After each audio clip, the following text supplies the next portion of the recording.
Hola, soy Luna de Viento de Abajo. Bueno, en este video vamos a tratar de explicar rápidamente electrocardiograma, ¿sí? Como lo vimos en el TP de fisiología. Primero tenemos que definir qué es un electrocardiograma. El electrocardiograma es el registro gráfico de la actividad eléctrica del corazón en función del tiempo, medido desde la superficie corporal, ¿sí? Para entender cómo el electrocardiógrafo registra esto en un papel, tenemos que entender a la actividad eléctrica del corazón como un vector eléctrico, ¿sí? Un vector eléctrico que después, a través de las derivaciones, ¿sí? Se va a censar y se va a traducir en líneas en el papel de registro. Bien, estos vectores eléctricos surgen de que cuando las células se despolarizan, generan un dipolo, ¿sí? ¿Por qué generan un dipolo? ¿A qué le llamamos un dipolo? Nosotros sabemos que cuando las células están en reposo, por ejemplo, esto podría ser un cardiomiocito, son negativas del lado de adentro, ¿sí? Y tendrían cargas positivas afuera, ¿sí? La membrana está cargada negativamente en el interior y queda una carga positiva en el exterior. Entonces, esto es en reposo. Cuando las células se empiezan a despolarizar, ¿sí? Van a empezar a invertirse esas cargas.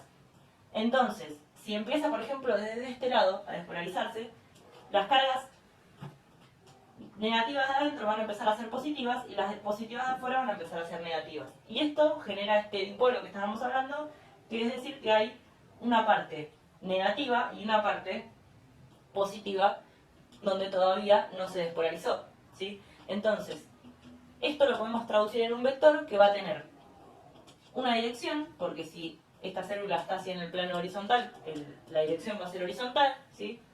Una magnitud, porque depende del tamaño de la célula o de la cantidad de células que se estén despolarizando en ese momento, y un sentido que va a estar dado por hacia dónde se está despolarizando. ¿Cómo sabemos hacia dónde se está despolarizando? Bueno, porque donde todavía no se despolarizó, hacia dónde está yendo la despolarización, todavía está positivo afuera, ¿sí? Es la parte positiva del dipolo. Entonces ahí ponemos la cabeza de la flecha, ¿sí? Que es lo que le da el sentido al vector. Entonces, una dirección, una magnitud y un sentido. Bien. ¿Cómo sabemos cuál es el vector resultante de la actividad eléctrica del corazón realmente? ¿Sí? Nosotros lo que podemos hacer, al final no lo sé, nosotros sabemos que de la totalidad del miocardio, ¿sí? Solamente el 1% de las células tienen actividad automática, que es donde se va a generar los potenciales de acción, que después se van a propagar al resto del miocardio para generar la contracción. Bien.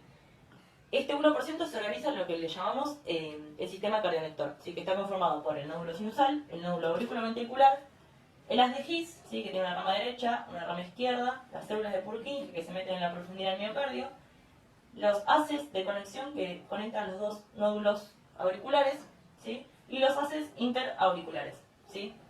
Nosotros sabemos que primero se contrae la aurícula y después el ventrículo. Esto se da en parte porque hay un retraso fisiológico en el nódulo auriculoventricular, ¿sí? Entonces podemos diferenciar en primera instancia dos partes en la despolarización del corazón, ¿sí? Entonces podemos tener un vector resultante de la despolarización auricular, ¿sí? Y uno de la despolarización ventricular. ¿Cómo es el vector resultante de la despolarización auricular? Tenemos lo que hacemos con los vectores, lo que se puede hacer es sumarlos, ¿sí? Siempre se pueden sumar. Entonces sumamos todos los vectores que tenemos, o sea, todas las despolarizaciones que tenemos en distintos sentidos y obtenemos una resultante, ¿sí? Lo que tenemos acá es que por la posición del sistema cardiolector, ¿sí? Anatómica, por la cantidad por la velocidad de conducción de los haces, ¿sí?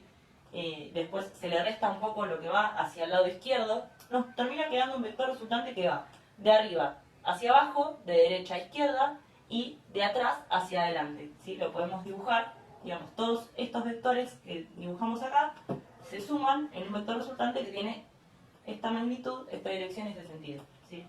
Con el ventrículo podemos hacer lo mismo, con la diferencia que el ventrículo no se despolariza todo junto, ¿sí? Sino que tiene tres vectores de despolarización, ¿sí? Lo que primero se despolariza, lo puedo dibujar acá también.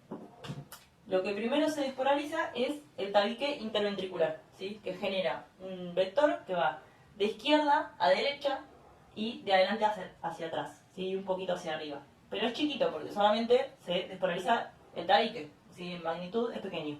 Después se despolarizan todas las paredes libres del ventrículo. Nosotros sabemos que la mayor cantidad de cardiomiocitos en el corazón van a estar en el ventrículo izquierdo, ¿sí? Así que lo que vamos a obtener de la sumatoria de toda la despolarización de las paredes libres va a ser un vector grande que va a ir de arriba hacia abajo, de adelante hacia atrás también y de derecha a izquierda, ¿sí? Sobre todo por la anatomía del ventrículo izquierdo.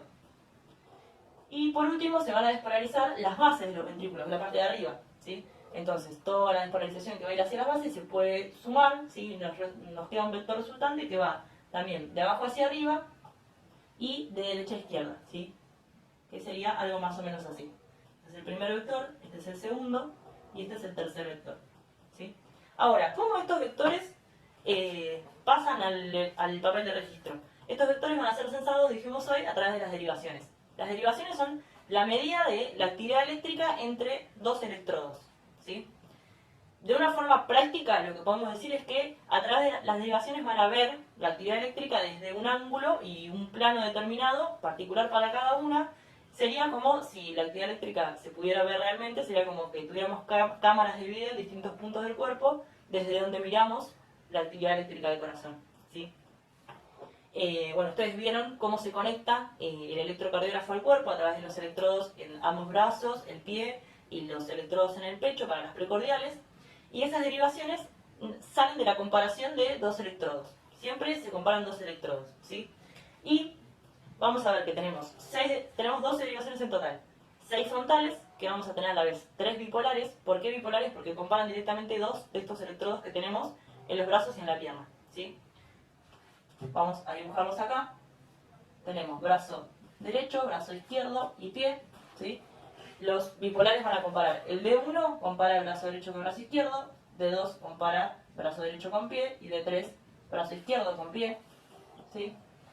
Y algo que tienen que saber es que, además de comparar entre dos electrodos, vamos a comparar entre ellos dos, pero mirando, digamos, desde uno de ellos dos, ¿sí?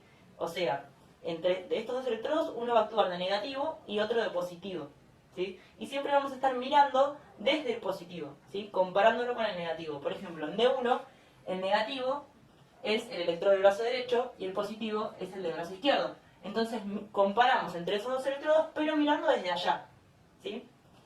Después tenemos el pie siempre es positivo, o sea que tanto en D2 como en D3 miramos desde el pie, pero en D2 hacia, lo comparamos con el electrodo del brazo derecho, y en D3 lo comparamos con el electrodo del brazo izquierdo, ¿sí?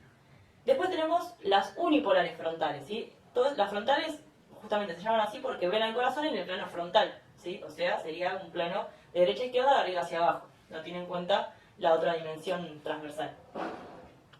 Las unipolares también van a comparar entre dos puntos, pero comparan entre el electrodo que le da el nombre, por ejemplo, ABR, compara entre el electrodo del brazo derecho y con un punto que se da por la conexión en serie de los otros dos electrodos que nos quedan. Entonces, si nosotros conectamos el electrodo del brazo izquierdo con el del pie, nos quedan conectados en un punto, que es lo que se llamaba la terminal central de Wilson, en realidad amplificada porque le sacamos 1, que queda más o menos por la mitad entre ellos dos, ¿no? Que queda más o menos por acá. Entonces vemos, siempre el positivo es el que le da el nombre, vemos desde el brazo derecho, en este caso en ABR, hacia ese punto que se da por la conexión de los otros dos en serie, ¿sí? Lo mismo en ABL, vemos desde ABL hacia un punto que se da por la conexión de los otros dos que quedan en serie, o sea, vemos en este sentido, ¿sí? Y en ABF vemos desde el pie hasta un punto que se da por la conexión de los otros dos en serie, o sea, en este sentido. Bien, y siempre en este caso los positivos, desde donde vemos, son los que le dan el nombre a la derivación. Por último nos quedan las derivaciones frontales, que son de B1 a B6, ahí en el TP tienen en qué lugar se ponen, ¿sí? En el pecho, y se compara desde ese electrodo que está en la superficie del pecho hacia un punto que se da por la conexión de los 3 electrodos que tenemos en los miembros en serie, ¿sí? Que termina quedando en el centro, ¿sí? Es como que tengamos un electrodo en el centro del corazón y comparamos desde la superficie del pecho hasta el centro del corazón, ¿sí? Bueno, una de las cosas que tenemos que hacer en el trabajo práctico es dibujar el vector de despolarización auricular y ver cómo se ve desde cada derivación, ¿sí? Eso lo vamos a explicar en otro video, así no se hace tan largo. Gracias.